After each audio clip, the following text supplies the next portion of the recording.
All right, everybody, welcome to another episode of the Yankee Cowboy Podcast.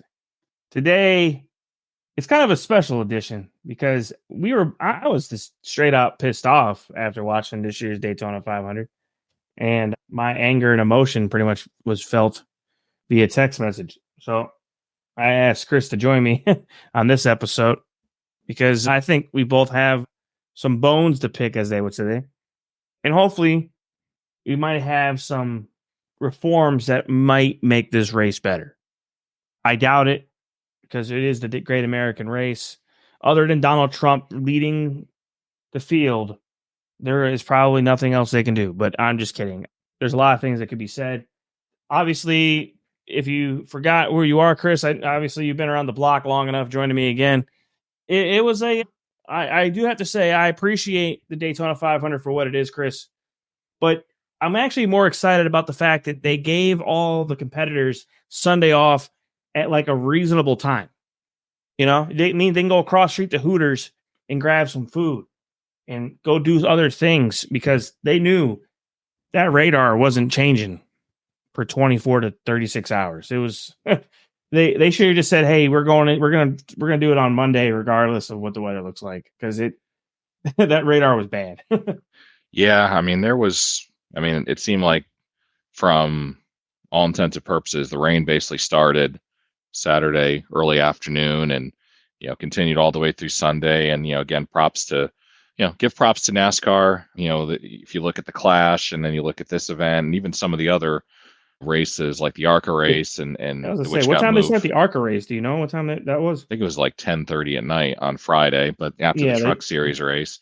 So, before we kind of get into the meat and bones of the 500, I think give props to NASCAR for at least now being in a better position to move events, to be willing to make things work, as opposed to just, I think in prior years just waiting for it to rain and basically saying, all right, we're calling it. So, well, let me ask you this: does that have to do with a few other factors that are kind of outside their control, like the TV rights deal?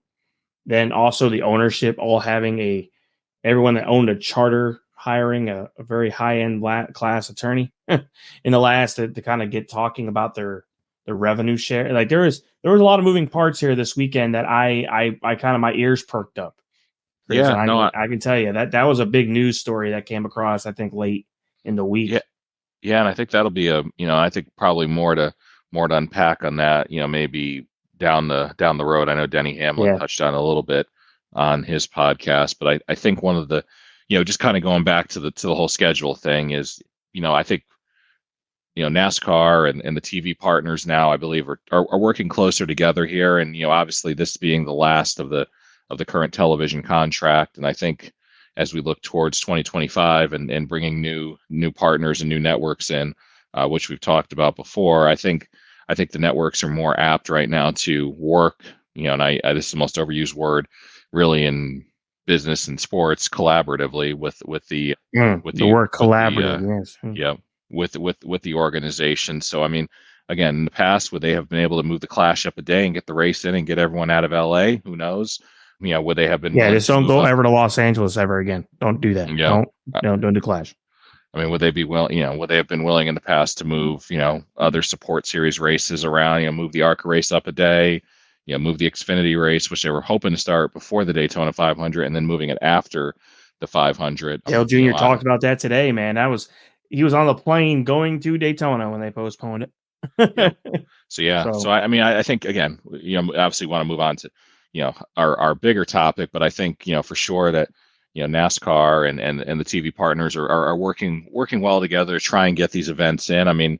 Obviously there's certain aspects that they have to from a revenue standpoint, from a buying standpoint, in terms of commercials that they unfortunately probably are, I would assume NASCAR is probably taking a hit on, and so also the networks. But when it comes down to it, trying to get these events in a timely fashion, I think is better. I'll say, not to cut you off, man, but that was one of the bones to pick that I have with just I'll say this: the ARCA race going to a Friday night late, from a person that's gone to the 500 that weekend, the truck race is definitely the show Friday night. It is a fun time to watch. The Xfinity is the Xfinity package, and that's to be. I'm hoping they keep that package and don't change it, because you actually see some skill when it comes to car, racecraft and things like that. The ARCA stuff, I'm interested to see. I think, do you know how many number of cars were in the ARCA field on Daytona? I mean, I think it was, I don't know if it was close to 40, to be honest with you. I didn't watch the ARCA race. Yeah, I know. The only reason why I bring it up is because I thought ARCA, at one point, ARCA was almost dying. Like it was the number of cars in the fields were, between the East and the West was kind of lower at one point. It was in the 20s. So, I mean, to see Daytona having that much of a turnout is pretty good. Yeah, I mean, it's considered which we can get into, but another discussion. But I mean, the ARCA race there is considered a national series event as opposed to the regional events, whether it be East or West. So, Yep. Obviously that kind of helps influence the larger car counts, but I think those car counts will be smaller when they get to the ARCA East and ARCA West races later this year. Yeah, that's very true. I apologize for that. I totally forgot about that. But one thing I will say to all the fans, it was awesome to see it on Fox, not Fox Sports 1, but on Fox. And it was on the Big Boy channel, the entire length and duration of this race, from the time it started to the time it finished, even with the red flag, the short red flag that it had and things. I think it had a very short period of red flagdom. I could be wrong. With 10 laps to go, had a red flag situation. So it was. You would think usually at that red flag part, they're going, "Hey, we're going to go to Fox Sports 1 for the remaining part of this coverage." No, they did. They kept it on the Big Boy channel. But so, Chris, the reason why I'm sorry to blow up your phone this week, this Monday evening, watching this race, but there was a few things that just blew my mind as a race fan that I just could not stand. And the first thing being, and this is the legitimate beef that I have with the coverage, was they had a point of emphasis, and we talked about this before we went on air, about the fuel saving thing, and they spent a long period of time. I mean, it was in between. So everyone watching this race, probably, Daytona historically 2.5 miles, usually they go about 40 laps on a tank of fuel, give or take. It's changed over the years, but the way this race is with stage breaks, things like that, these guys are trying to be strategic, and strategy is definitely, usually part of the puzzle. Stage points is a part of the puzzle too, for guys trying to get points for the end of the year, things like that. And if you watch the coverage, they're literally showing the telemetry of every single car in the top 10, Chris. And I was like going, you don't think any of these other teams are watching this same crap and going, hey, this guy is only doing 40%, drop it back a little bit. These guys were literally watching each other's telemetry on live national television going, well, he's only going 40%. Well, I'm going 50. I'm not going to, maybe I'll drop myself down to 40%. And it's like, it takes the strategy part when you put the telemetry live on TV. And I understand that it's not hidden like intel, it's not like CIA information, Chris, but like there's a certain level of information that doesn't need to be, you don't have to show every damn car. I think, the top 10 guys, you don't have to do it for that many laps, dude. They did it for like 15, almost 10, I think it was 12 laps. It was in between two pit stops. Let me kind of rebut me a little bit here and kind of see what your thoughts are. So I think, and again, I did not see every single moment of the race, but I did notice obviously during that point in time of the race that they, that the fuel save was big. And one of the reasons why, and again, this is just my perspective on it, I'm not obviously an engineer, was, with the way the stage breaks are put in the race, because they're at kind of an oblong point in each of the stages, because, and again, I'm not an engineer or do fuel mileage calculations, but basically you're kind of in a bind of, you cannot make it your goal.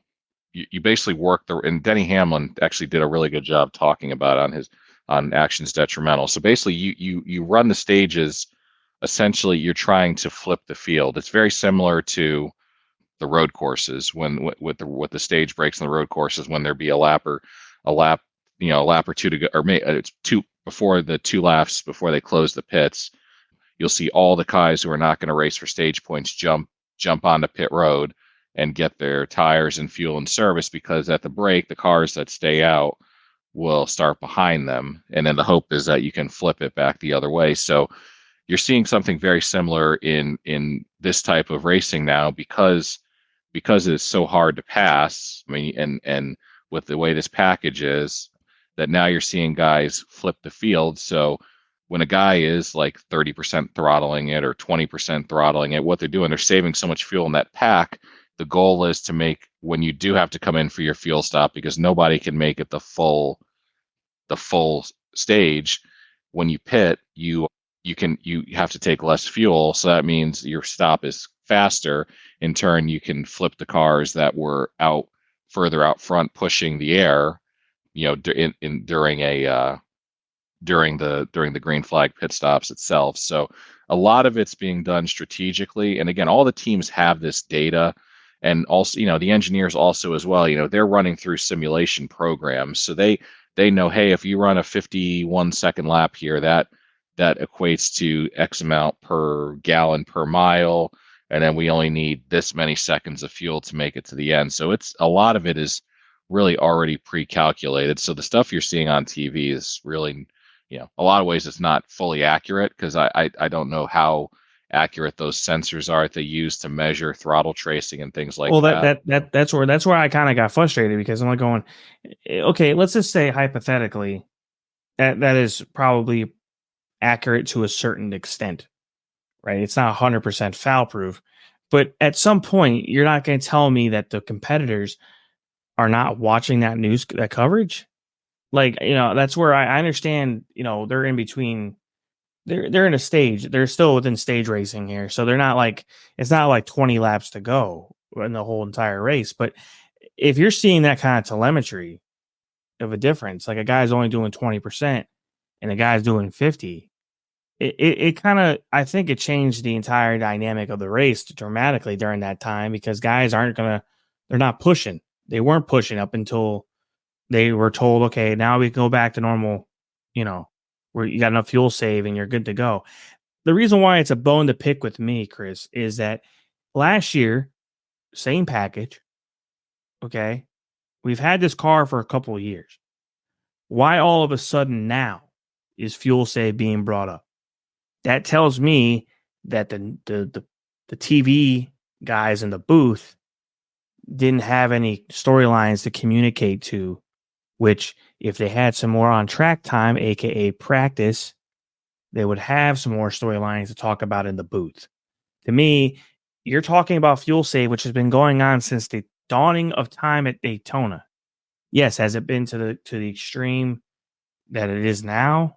No.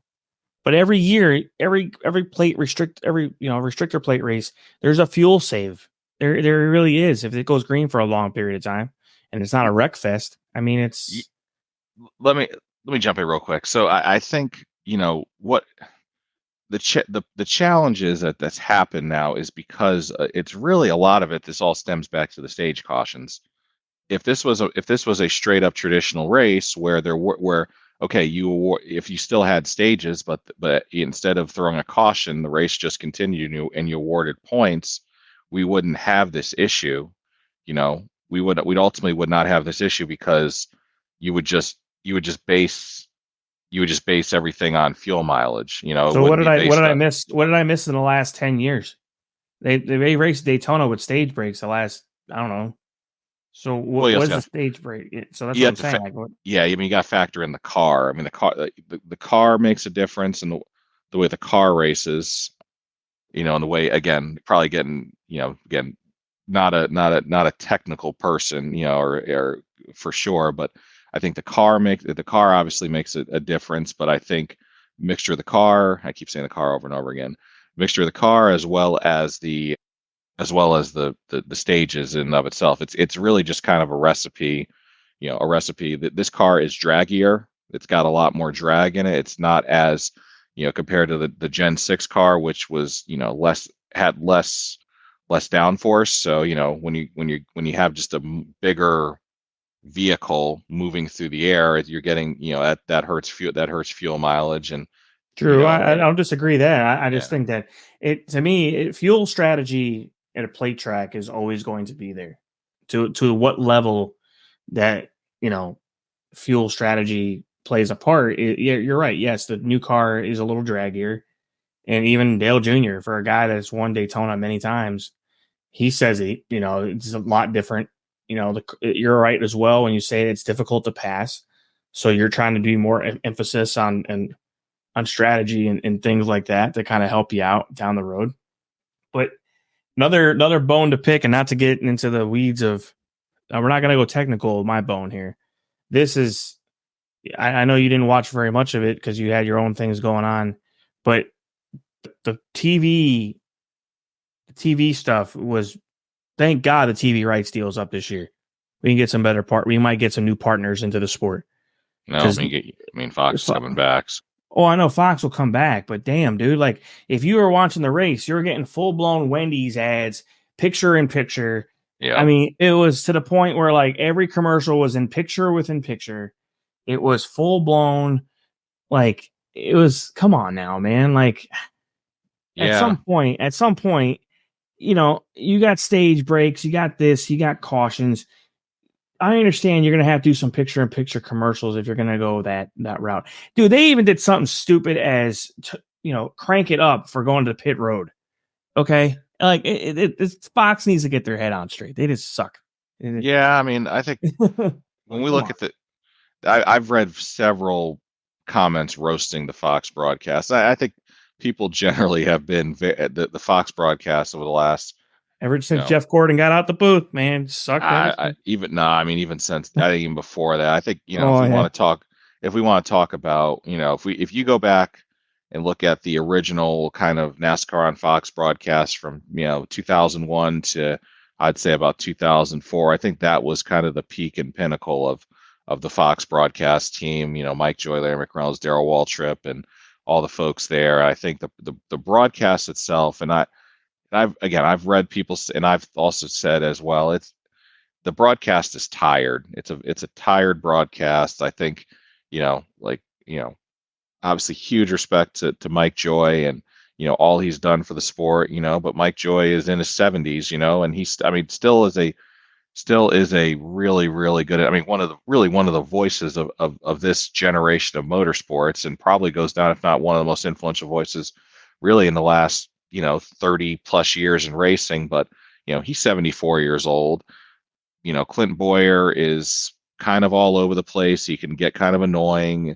He kind of reminds me of the guy who, somebody who doesn't, kind of just tries to wing it and, gets sidetracked and stuff that really kind of gets annoying. Kevin Harvick is a nice addition to the booth. The fact he is the only, current broadcaster in each of the two networks that has actually raced the next gen car. I think that just as a whole, the Fox broadcast is tired. It's, the same, and the same, really a lot of the people behind the scenes of that broadcast are the same folks who really have been with NASCAR on Fox since its inception. And so there's really been no evolution in the broadcast in of itself. They use way too many close-up shots instead of panning out. It's always these really tight close-up shots. They show way too much of the crowd and kids, and it's kind of weird, to be honest with you. It just needs a full on. Look, and I brought up a very, very valid, like, I'm pretty sure you saw this roast on X or on Twitter, was they did a crank it up when these guys are coming to pit road. And I just laughed my ass off sitting there going, well, someone mistimed that one.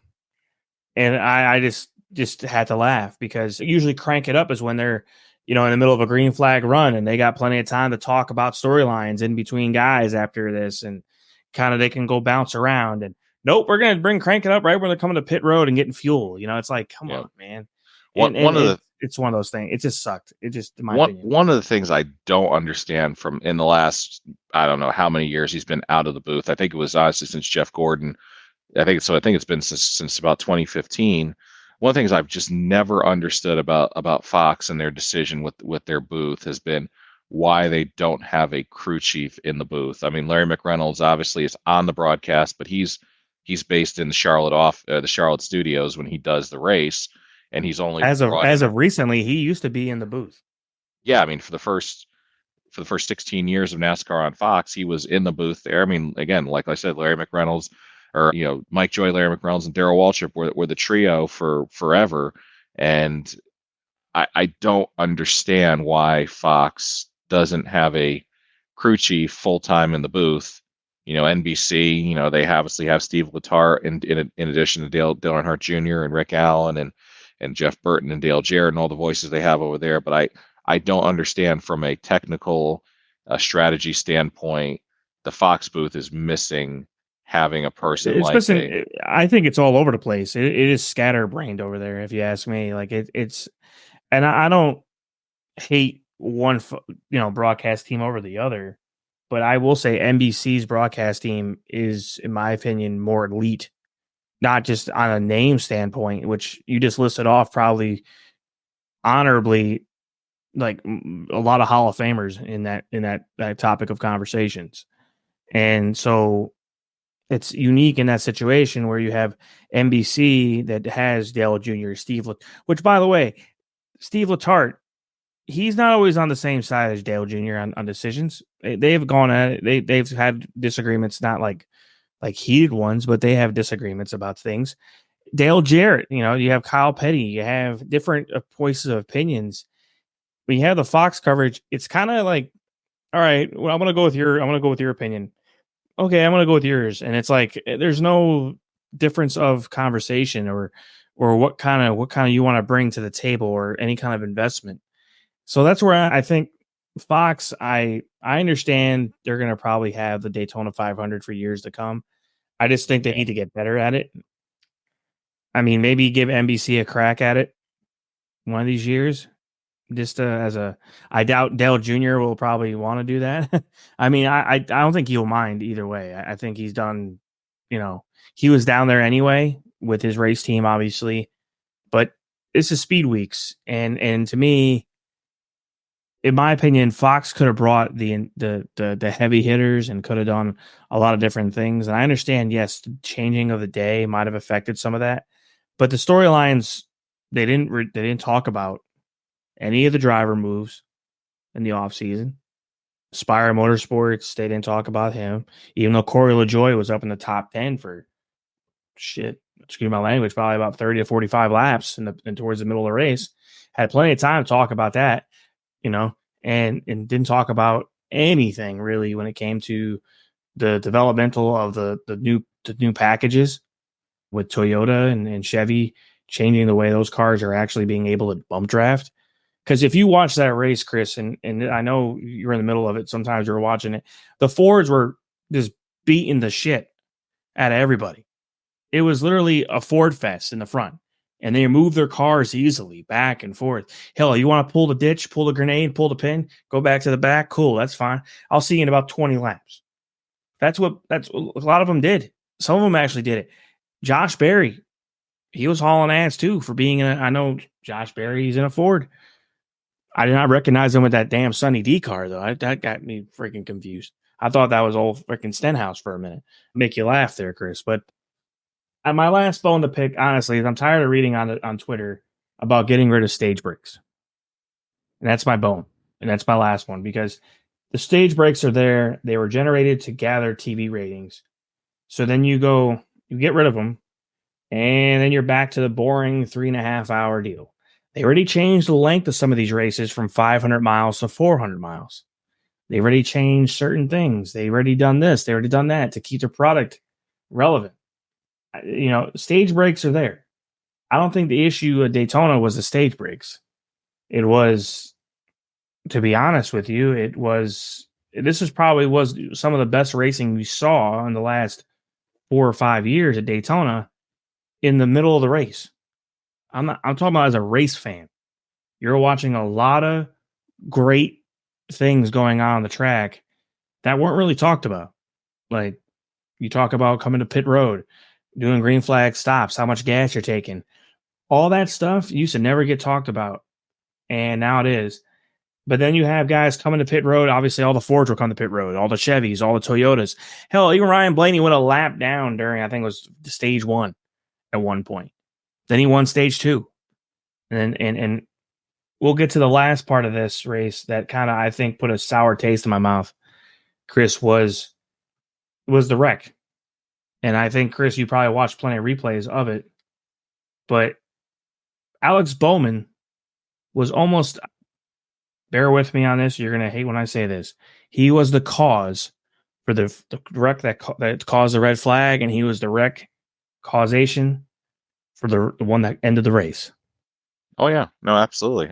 I don't mean him as a race. I don't mean to hate on his racecraft, but he bumped the shit out of somebody in the first wreck that basically tore the whole damn field. For what reason was that even necessary? And Brad, watching up Brad bumping and love bump drafting from Brad to know that he didn't have a chance in hell to save that car once he got pit maneuver, he had no chance in hell to save that car. Is it karma? Who the hell knows? I don't know, man. Maybe that was karma for the dual race that he screwed up, because that dual race, and I think Blaney talked about it briefly in a post-race interview after the dual race, that sometimes you get tired of being on the bad end, on the receiving end of things. And Blaney was on the receiving end of that too. He was running the high line. He didn't, I mean, it was, if you watched, which by the way, Chris, did you see the replay of that wreck with Blaney's in-car? Oh yeah, no, it looked like he hit it. It looked like it's vicious, but it also looked like he broke his hand. He either banged his head on the steering wheel or did something, because he literally lifted up his, I think it was his right hand, and then that's when he took his left and put it to his chest. But that wasn't a very fun thing to watch, man. I have to. Those are not cushiony wrecks, dude. You know, kind of quite. I mean, again, it's probably top for another conversation, but you know, it's even kind of questionable why they show those onboard cameras. I rather personally, as a race fan for most of my life, there are some wrecks I just don't. I mean, I see the outside of the car. You know, I don't want to see Ryan. I don't want to see Ryan Newman flip 17 times inside of his car. That's not fair to him. That's not fair to his family. Like, there's a lot of these guys that go through this. Everybody goes through different. That's one thing I did learn about watching this in-car footage, was everybody, when they're going through a wreck, they're in car. Every single driver looks different. When some guys put their hands to their chest, some guys, you know, do different things. Yep. Some guys just hold on for dear life. Some guys hold on to the wheel. It is a different thing as a race fan to watch that. And I feel bad because I know what I just went out there and said. I said Alex Bowman caused 2 wrecks because he did. He bumped in the turn. He broke some of the most cardinal rules that you learn. And you hear some of these guys that are really great plate restrictor plate racers. You don't push the pusher. You don't bump in a turn. And he was pushing the pusher. He was pushing Brad as loud. Like, no offense to Brad. Brad is by far one of the best at plate tracks for doing the pushing. But he was the pusher. Like, you don't push the pusher. And yeah, it got turned. And they also were trying to hang him out to dry at one point. So it was just a lot of that stuff goes on in that race that you go, did Bowman have to? I get it. They were coming to the white flag. I mean, would you make that? I mean, it's kind of a racecraft move there, Chris. I don't know. I just think it was too aggressive at that point, because you had 2.5 miles to go. You could have waited. You know, you could have lined it up. And that's one thing I think in years past, some of these things are not say it's choreographed or rigged, but it is well choreographed on who's lined up with who at the very end of this race. So it's just glad you. I mean, for you, what would you take away? What are your big takeaways from this race? I mean, anything that you would change going forward on the 500 besides the TV coverage being terrible? Yeah, I mean, again, this is kind of the product of this racing. You know, is unfortunately, you know, we wreck a lot of very expensive race cars and tear up a lot of stuff, and you know, it's just kind of the, you know, just a product of this racing, as we'd say.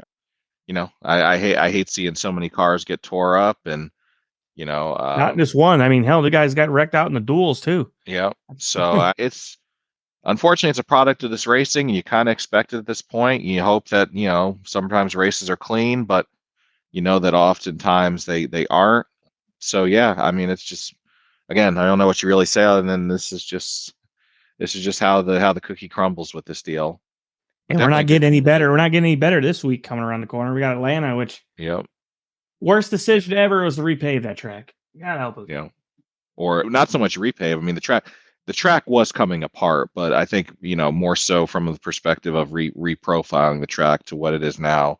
I think unfortunately, repave was needed, but I think if they could have just went with just put a fresh layer of pavement on the original track and go from there. But obviously, they had their own personal opinions in mind. So, but definitely a good conversation to have tonight.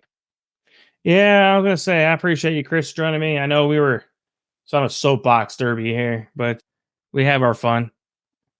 Appreciate everybody, listening in, joining us, having this conversation. Hope everyone enjoys the year. I think NASCAR does have a really exciting year coming around the corner. A lot of key storylines that weren't really discussed, I think, is the parity as well with some of these with Spire Motorsports, Josh Berry, which, he was doing pretty good there for a minute, Chris. I know I picked him, and he was doing pretty good there for first time in that car and doing his thing. And Oh yeah. It's just a lot of racing to go in the year too. I mean, I feel for these guys, listen, William Byron, let's not take away anything from his feat here, but he did win. It's been a long drought at Hendrick Motorsports for the Daytona 500.